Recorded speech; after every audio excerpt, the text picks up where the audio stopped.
been a lot of opportunity emerged for MWEG over the last year and making sure that we were prepared as an organization to meet them, and then to kind of share with you a little bit of the work that we plan to do under our Empower umbrella and figuring out how we can support women in their personal development and growth and support them to personally meet the challenges that they're facing.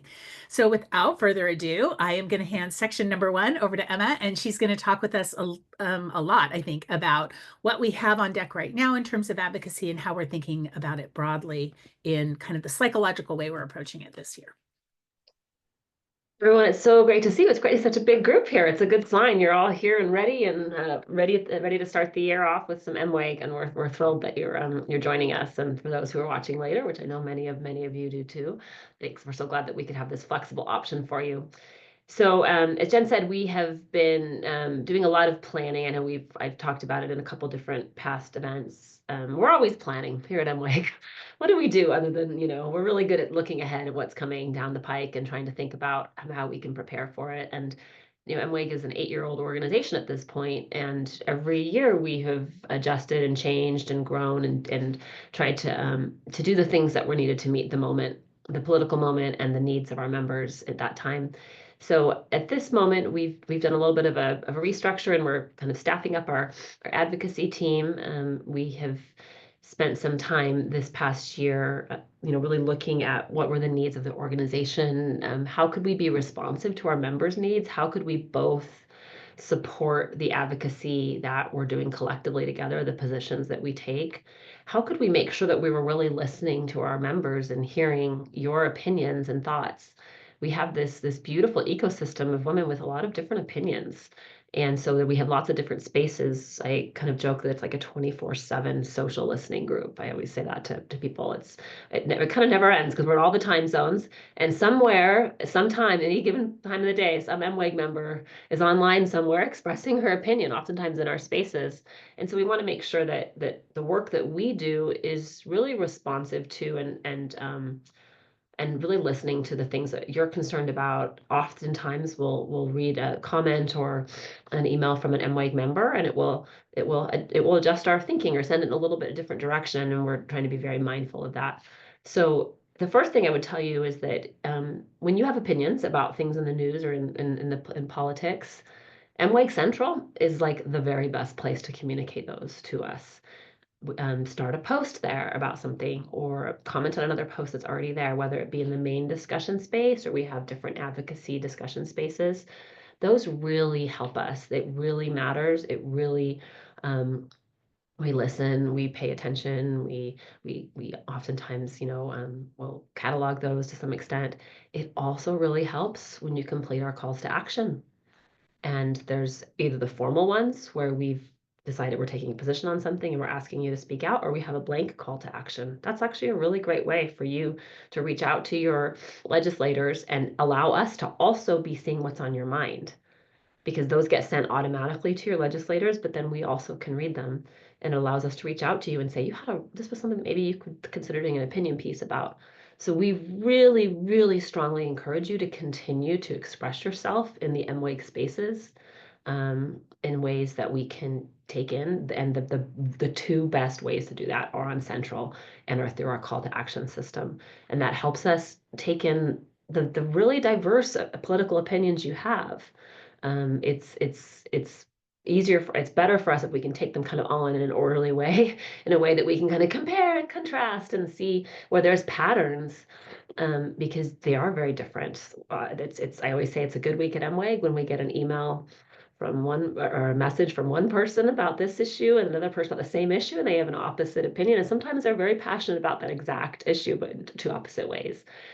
But you're interesting women. You have you're media literate. You have good ideas and thoughts, and we want to hear them. And that's the very, very, very best way for us to kind of take them in and use them. So one of the things that we did listen to significantly was in December, when there were some announcements made about cabinet appointments for incoming President Trump. And you had lots of opinions about those, and we heard them all over the place. We heard them in many of you are volunteers and contractors. You commented in our online office space, base camp.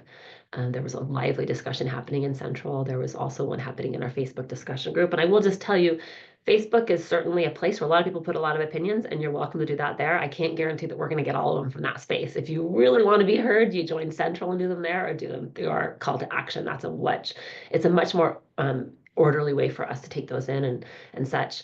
So we heard and we listened to those, and you'll notice we did kind of a preliminary call to action before the break because there was some public pressure around senators to rubber stamp. Now the new Senate wasn't seated though before the break, so we waited to do an official kind of call to action from MWEG until literally the day that the new Senate was seated on January 3rd.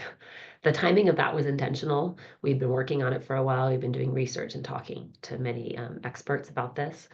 And so that call to action was really crafted carefully by a cross-partisan group of women to both uplift what was, I think, the most concerning part of kind of the public dialogue around appointees, which was that they should be rubber stamped, and that, and that the Senate should kind of bypass the process, and that there was some, talk about bypassing of vetting and things like that. And so our call to action was very much tailored towards that. And then we highlighted a couple of particularly concerning nominees, but we invited you to share personally which ones were concerning to you, to add names to the list, to give your reasons, to bring your research to it. And then we also spent quite a bit of time making sure we had links for each of the nominees we discussed that were kind of, good media literacy sources for you to learn about them.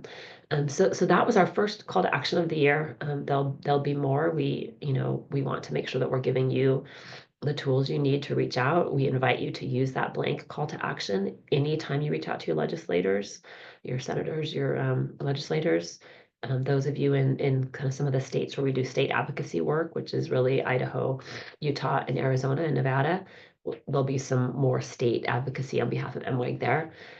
And we invite you to use those mechanisms and know that they're heard, that we pay attention and they influence us. And we are all building this thing together. We do want to also, I think the last thing I would say is that I think many of us have learned a lot about advocacy. Some of us are newer to it. Some of us have done it for more years. And one of the things that's pretty universal is that you have to pace yourself, and that one person's advocacy efforts will look very different than another's. And so I want to kind of invite you as you're looking into starting the new year to not compare your advocacy work to someone else's, but to be inspired by others, but to allow you to take your own kind of path on that. What are the things what are the issues you're inspired to work on? What's the time commitment that you desire to spend on it? And then how can you preserve your peace and find ways to work on advocacy in community with us or with others that brings you some joy and upliftment, even when things seem, even when things are a little bit scary or difficult, and invite you to really kind of think carefully about what it means to be a long-term advocate and what can allow you to stay in this work over a period of time. And know that's going to be very different for one person than another. Some of us are going to be checking the news every day. Some of us are going to limit the news. Some of us are going to spend more time than others. Some of us are going to write opinion pieces. Some of us are going to be in the family group text chat, really trying to spread the good news of media literacy. I hope we all will take advantage of the materials and the opportunities that MWEG gives to be peacemakers. I think that's the universal, one of the universals of MWEG, and Jen will talk more about that. And just really invite you to, as you're doing your advocacy work, really think deeply about what it means to build peace in doing so. And that doesn't mean that we're quiet or we avoid or that we step away from not saying something because it makes someone upset. Actually, building peace oftentimes means being bold and courageous and saying the hard things. But I think with that peace mindset, that's really what can set you apart and allow you to have this work be nourishing and not feel like it's depleting you all the time. And if you're starting to feel depleted, then I invite you to step back into those core values that we try to, put forth at MWEG that Jen will be focused on, and the programs that we have, and know that those two things, Jen and I are here together to kind of represent two different parts of the organization, the advocacy work that we all do collectively, and then that empowerment work. And those two things are by design meant to be mutually reinforcing, and they're meant to be nourishing to you. and we invite you to find ways to make it so. And Jen will talk about community and how that can actually be one of the big ways to do so. Jen, I think you're muted. And I insert something wonderful you're saying. I don't want to miss No, it. thank you, Emma. I have an old grumpy dog, so I tend to mute when I'm not talking. This is exactly what I'd like to share with you today is a little expand a little bit on the things that Emma has said.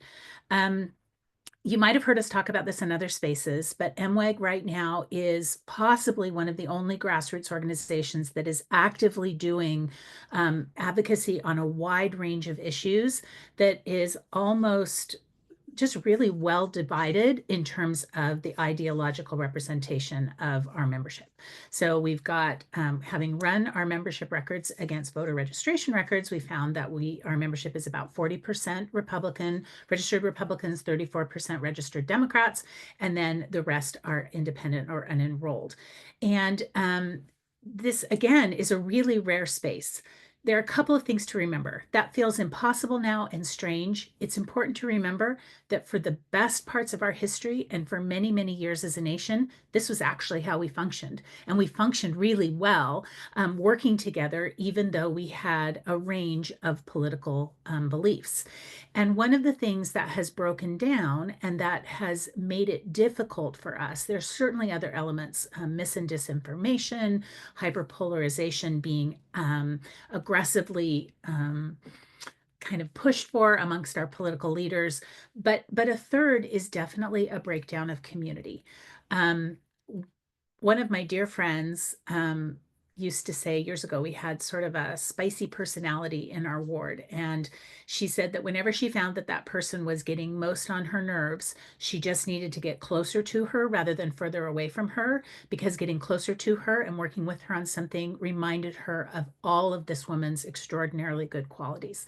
And so community is a very, very essential component to MWEG's success and to our ability to continue to work together as, like Emma said, this range of ideological perspectives to bring them together and make them productive. And so one of the things that we've been thinking about in the last year is how MWEG could really thoughtfully and productively respond to this breakdown of community. MWEG was born as an online community that was vibrant, healthy, super engaged with thousands of women sharing their opinions.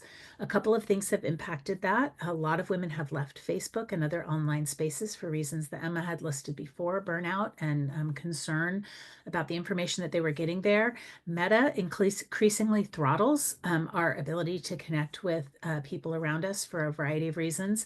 And so we can no longer completely rely on online communities.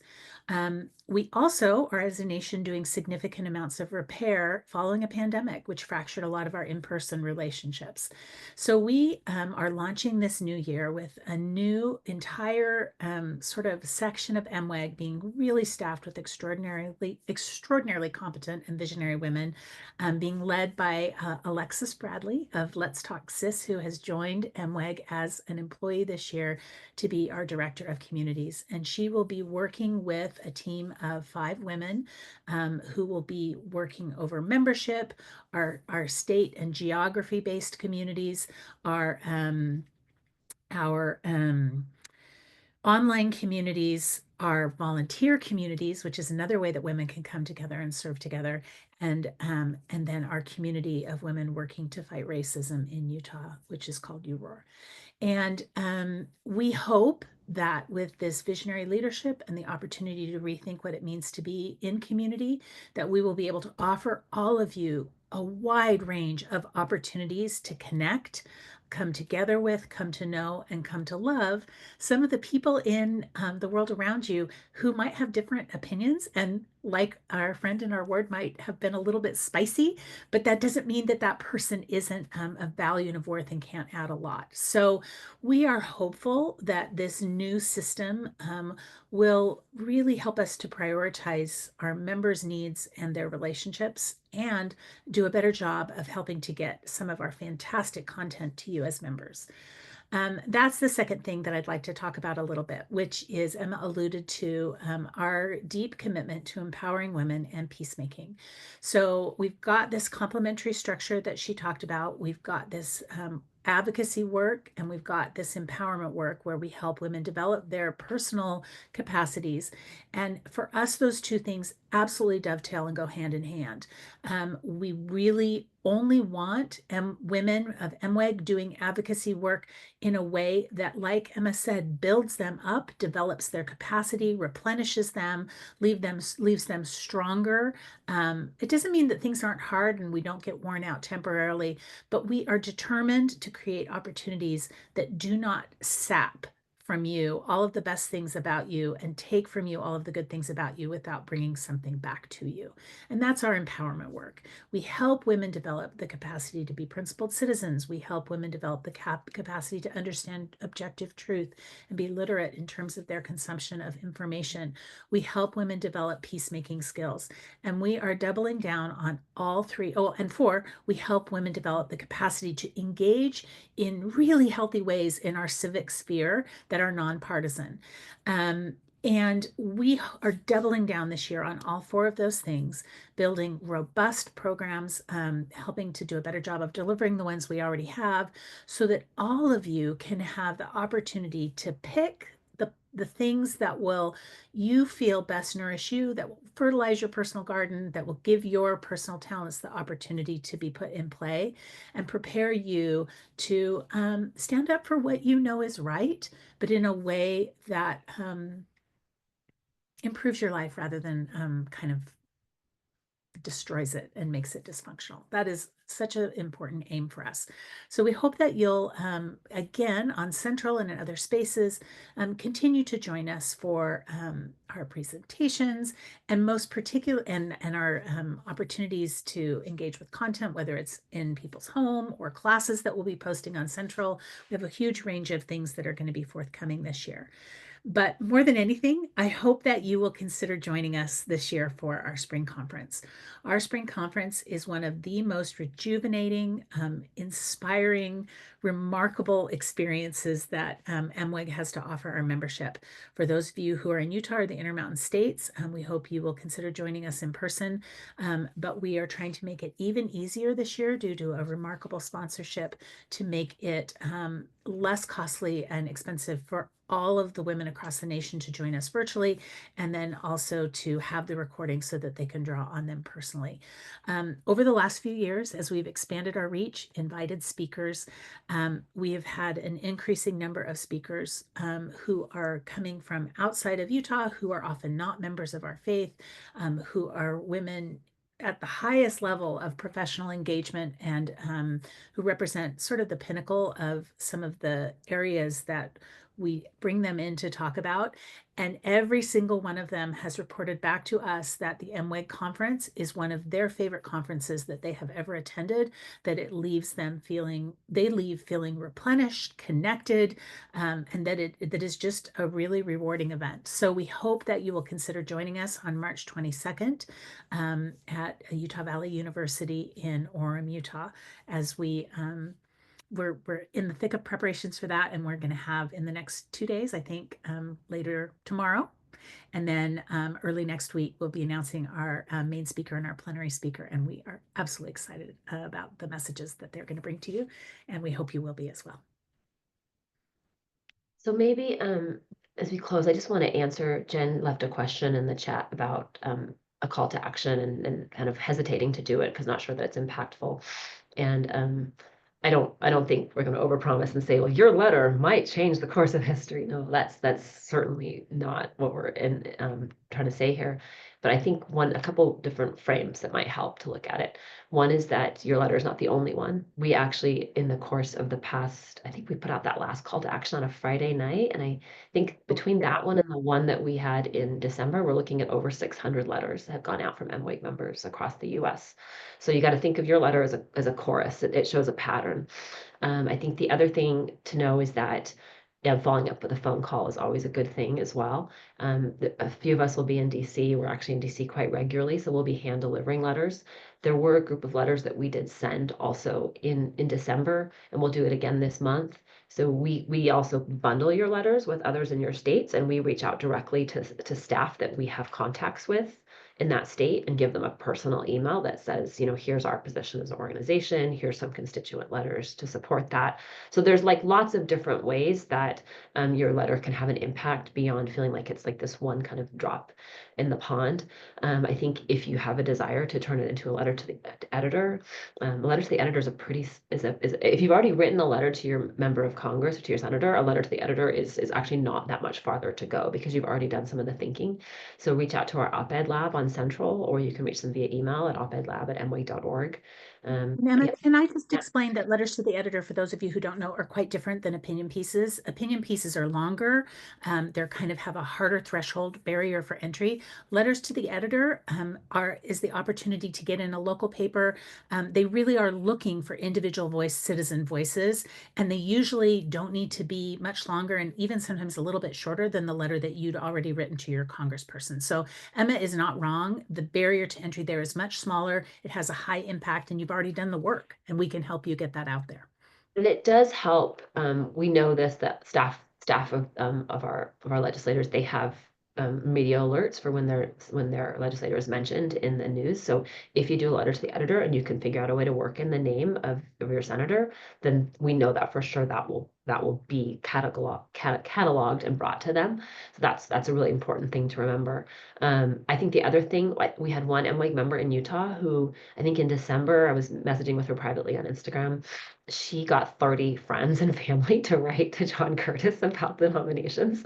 So if you're feeling a little bit like, oh, it's just one letter, then reach out to some others and share that MWEG CTA and see if you can encourage them to do it as well. And then the last thing I'll tell you is that we have heard directly from staffers that MWEG letters are different, that they are, we were very careful, if you notice, the way that we designed the call to action so that it's not, as considerable time was spent to make sure it wasn't just a cut and paste. We put, I think, one phrase in there. We wanted to make sure there was one phrase and you could decide to change it yourself, but we tried to put boxes so you fill in your own personal information and give your own personal opinion. And that means your letters are very different than a like cut and paste, everyone says the same thing, send. So I encourage you, like I've found that I can do a customized letter with the MWEG tool. I mean, I'm a little bit of a slower thinker, slower writer, so it takes me more like 12 to 15 minutes. Some of you can do it in 5 to 10. But using the tools that we have, adjusting it, making it personalized, and saying why you think means that your letter is going to have a little bit more impact and more likely to be seen. So that's what I would encourage you to do. But you can also reach out to us if you're in a particular state where you feel like maybe reach out to us on Central, I would say, on the CTA, and tell us what state you're in, and maybe we can help connect you with some other people, and maybe we can even connect you to meet with a staffer there. So there's all these ways that the letter to the editor is kind of like first. I mean, sorry, a CTA is kind of almost like a first step, and it's a way to kind of in bulk send a bunch of things to them, but know that it's together right now with, I think we're probably over 600 letters right now, and there's 600 unique, meaningful letters. These aren't a bunch of copy and paste, so it's different than a petition. So keep going, and we And appreciate it. yeah, and I just also want to emphasize that we live in an enormous nation. There's a lot of noise. Noise on social media very rarely translates directly to thoughtful, um, direct letters to members of Congress. In fact, that's rarer than you might think. And they highly value that level of information because it is very different than just noise on social media or, like Emma said, the push one button, sign on to a petition.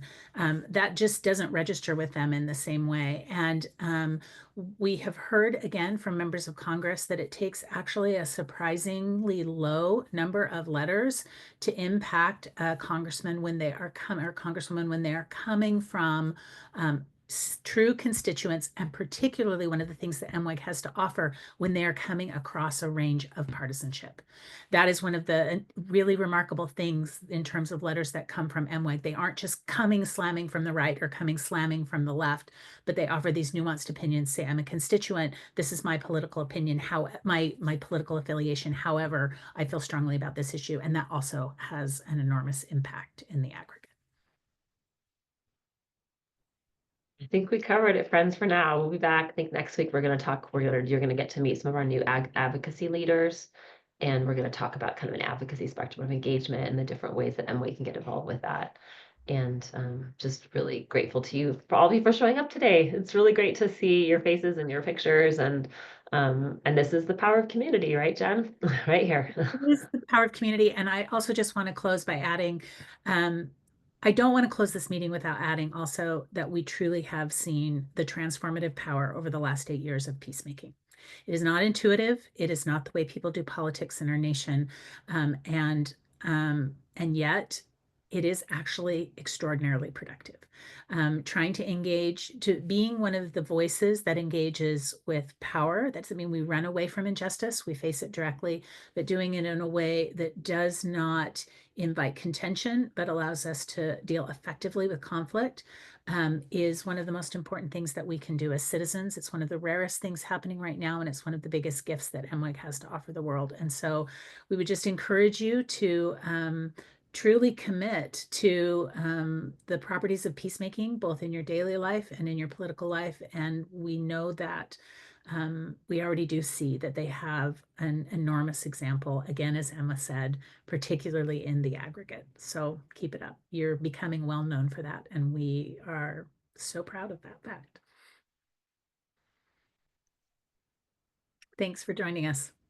All right. Thank you, everyone. We're so grateful for you all showing up here. And be sure to check out the recording on MWEG Central if you want to listen over again. And thank you again, Jen and Emma, for taking the time out of your day to talk and teach us. So see you next week, everyone.